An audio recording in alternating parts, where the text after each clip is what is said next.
Diplomacy and International Respect.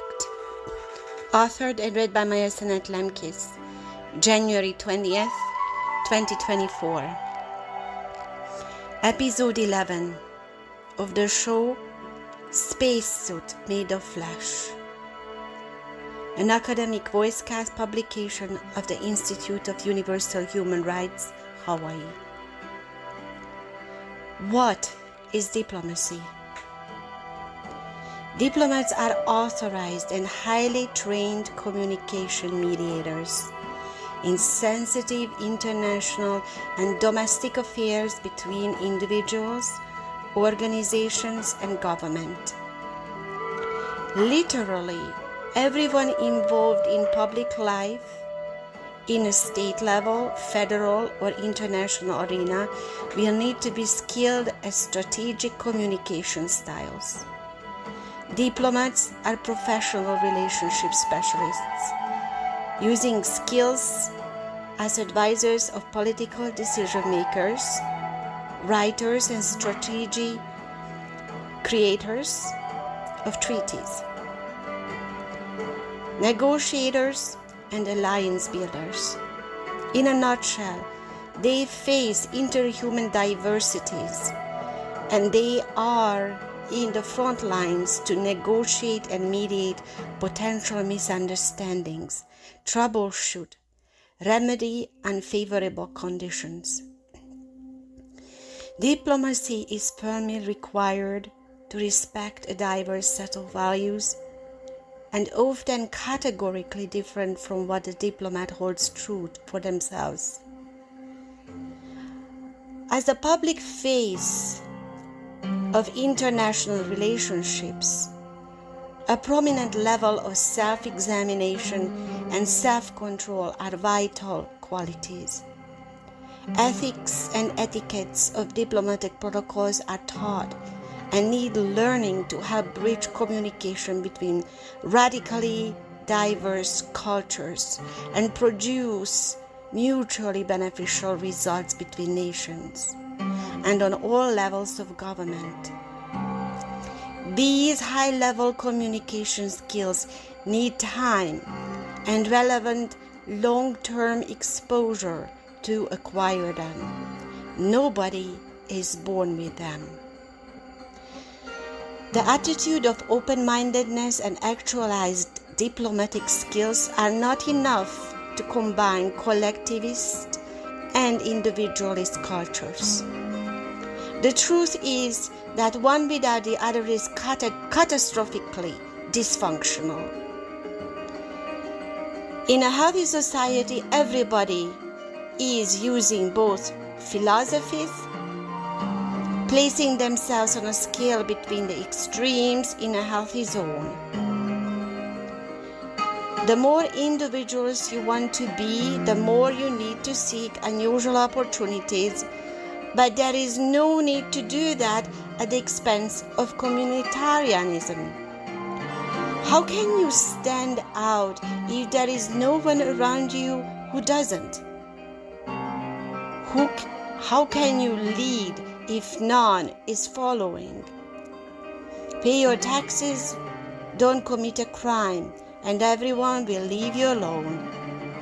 And if you can afford to be alone, you don't even have to work and compromise your uniqueness. My best friend always emphasizes how unique, eccentric, and unusual he is. It frightens him to realize everyone is just as unique, true to their own self, and an extraordinary person as he is, because it would make him the same as everyone else, special. We all need community. We depend on each other and on our shared natural resources, infrastructure, education, and greater variety of food than the pots can grow in the window. We need each other, but it should not interfere with our uniqueness, our heart's concerns.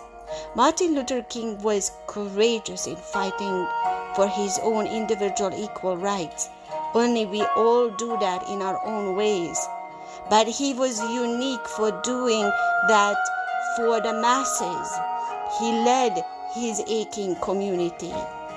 It is the tiny freedoms of his youthful formation as an individual that raised him as a leader. But without a community, he would have influenced nobody's life. Martin Luther King is an excellent example of how individualism enriches, even makes communal life fundamentally better. Without his soar as an individual, an entire community would have missed a revolution. The Foundation for Economic Education published on July 2nd, 2022 in their article, Individualism, a Deeply American Philosophy. It would take many decades before the laws recognized that women and blacks were just as equal as anyone else. However, with the overthrow of caste systems like slavery, Jim Crow, and the legal subjugation of women, America has come much closer to living up to its individualistic founding principles. And hopefully this progress can serve as an inspiration for further steps towards the protection of individual rights in the future. When you enter a college or any kind of school training, you are joining a community of students and applying etiquette to fit in. But you are learning in your own way, with your own individual goals in mind, and your unique interpretations form you into an individual that will be on your graduation day. When you enter your dorm, you will be sharing facilities with your floor mates, but you don't have to sell your aunt's house you inherited to join the college commune. It is called boundaries. Sects are extremes, something neither healthy citizens nor public life diplomats will be supportive of. History and government expert Robert Longley wrote on June 29, 2020 in his article on communitarianism in The Thought online academic magazine. Developed in 1990 by Amitai Etzioni, responsive communitarianism seeks to strike a more carefully crafted balance between individual rights and social responsibilities to the common good of the society than authoritarian communitarianism. In this manner, responsive communitarianism stresses that individual freedoms come from individual responsibilities and that neither should be neglected to accommodate the other. The modern responsive communitarian doctrine holds that individual liberties can be preserved only through the protection of a civil society in which individuals respect and protect their rights as well as the rights of others. In general, responsive communitarians stress the need for individuals to develop and practice the skills of self-government while remaining willing to serve the common good of the society when needed. Quotation marks closed. In a healthy society, individuals learn the basic norms of collective living and use boundaries as means to achieve comfort for everyone involved. On an international level, it gets way more complicated. While all European countries living in an international community called the European Union have laws to regulate their economy, armed forces, police activities, businesses, academic institutional learning, sports, and even TV channels. The boundaries between the nations remain to stand and are essential for governmental control.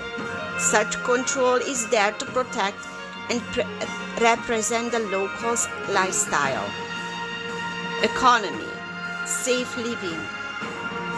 But even though they separate nations for the sake of better control and therefore better quality interactions between nations, they are also determined to connect them by elements of basic human nature. Nations cannot exist in isolation either, or any that has ever tried woke up to a very dire realization of failing hard. Survival and business will still always be the major motivator for networking, but there is also curiosity, intrigue, a desire to be heard and seen, sharing cultural achievements. By explaining the difference between liberals and conservatives, Jonathan Haidt, in his TED Ed talk in 2013, compares the individualist liberals with the conservative communitarians on a scale of openness. Here's the quote. It really is a fact that liberals are much higher than conservatives on a major personality trait called openness to experience. People who are higher on openness to experience just crave novelty, variety, diversity, new ideas, travel.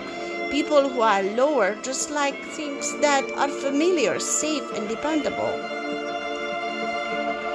In politics, interactions are either to limit someone from overstepping or to draw them in for increased economic beliefs and benefits.